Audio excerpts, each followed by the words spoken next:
How do you make it on Broadway?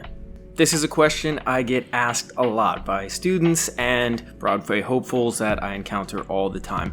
And the answer is going to change for everybody. But I can tell you how I did and how I have remained there. And maybe in telling you all that, that will help your process along. I will preface this by saying I'm a trained dancer. I trained for a decent portion of my entire life, as well as vocal training and acting training. Of course, it's Broadway, it's musicals and plays. You're going to need that type of training for the most part, unless of course you're a musician and that sort of can change your trajectory a little bit, but I will give you that background to myself. I have a bachelor's in fine arts in dance. So I went to Purchase College, and in 2011 I auditioned for a show that really nobody knew anything about, basically on a whim.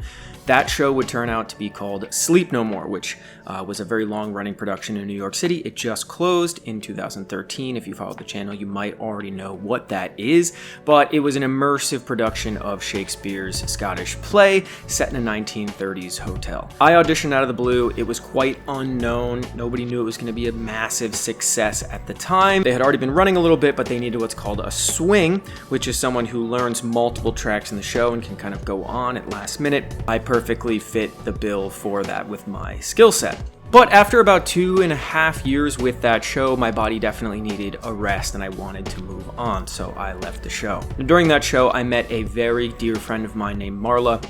We worked together a lot, our characters intersected a ton, and we had a lot of dancing that we did together. Now, one of my favorite choreographers in college, a choreographer named Hofesh Schechter, had announced that he was coming to New York to work on a new version of Fiddler on the Roof. Now, of course, most people know Fiddler on the Roof. It's pretty iconic. I loved the movie as a kid, and when I found out that one of my dream choreographers, Hofesh Schechter, who I'd always loved his choreography in college, I think the first time I saw it was actually in an episode of Skins, if you remember that. The top of the second season, Maxie, one of the characters, dances like a trio. It's actually incredible. Maybe I can show a little clip here.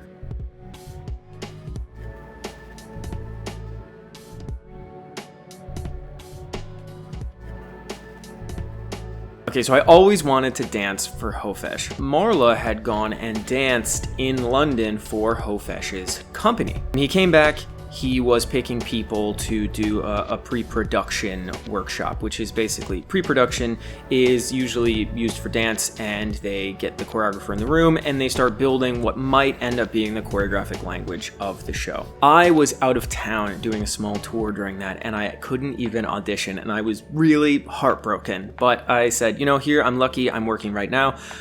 If the world wants me to be a part of that production, it will come back around. And I also said to myself, I'm going to do my absolute level best to make sure that I am in this production somehow. When the show held its general auditions, I went, and my friend Marla recommended me, and it was incredible. I made it through all the rounds. I think it was 2 initial calls and then 2 more callbacks, and the final callbacks were in the studio. They had already started rehearsing some parts of the show, and it was between me and 4 other guys. One of them was a very good friend of mine, and 2 of them were dancers who I had just met. I felt incredible about the audition. I really think I crushed it. I went away thinking like, yes, I think that was it. I think I did it, and I had the recommendation from my friend who is now the dance captain. I had my agents at the time calling, checking. I hadn't heard anything, and about 2 weeks later, my agents called and they told me they were moving on and I wasn't going to be involved in the production, and I was absolutely devastated.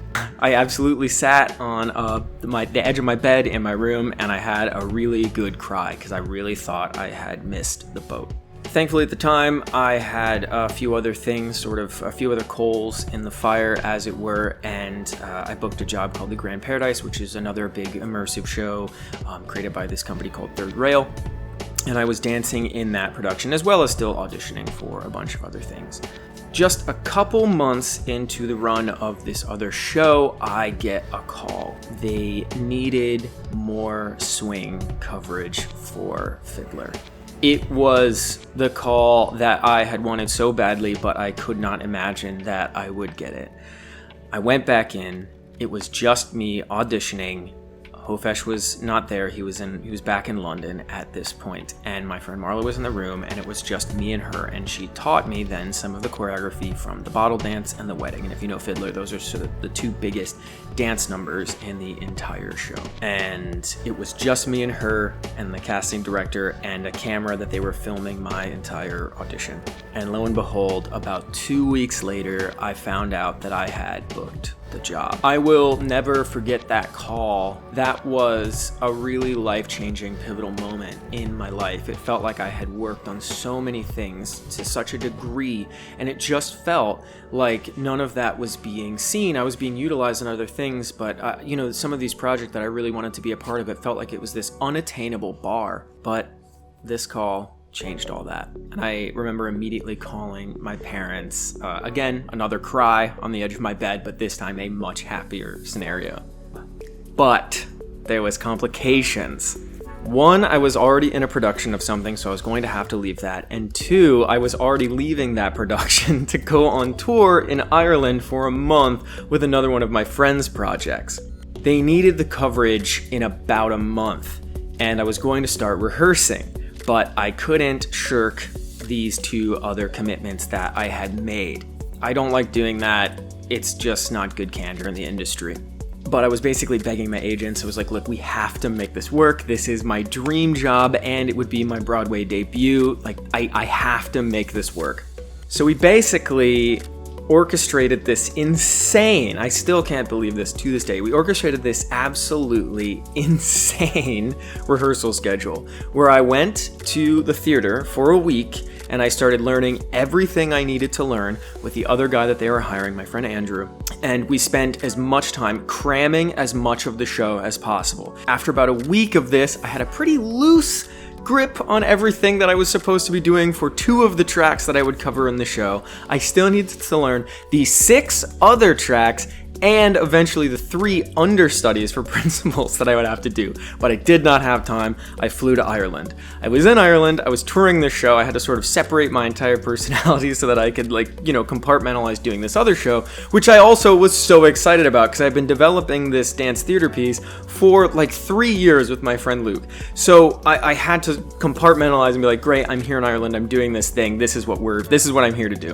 But while I was there, they were sending me rehearsal videos of the ones that we had just done and also understudy rehearsal videos of the entire run of the show that you would do every Thursday, which I'll talk about in another video. And when the tour finished, I flew back on the earliest morning flight I possibly could. I got into JFK, I got in a cab, and I went to go see the Saturday evening show of Fiddler that night.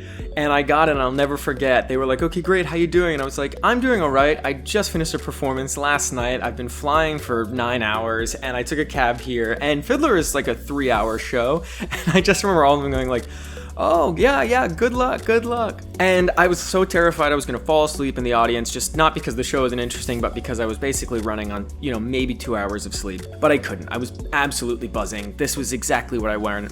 It's exactly where I wanted to be. I was so excited. I watched the show, and yeah, it was a really, really magical moment. And the next day, I was in rehearsal for about 3 weeks, where I started learning every track that I had to cover, as well as watching the show at night so that I could see those tracks in the show and try and, get the continuity of how everything would go. And then about 2 weeks after that, I had to start learning all my understudy tracks.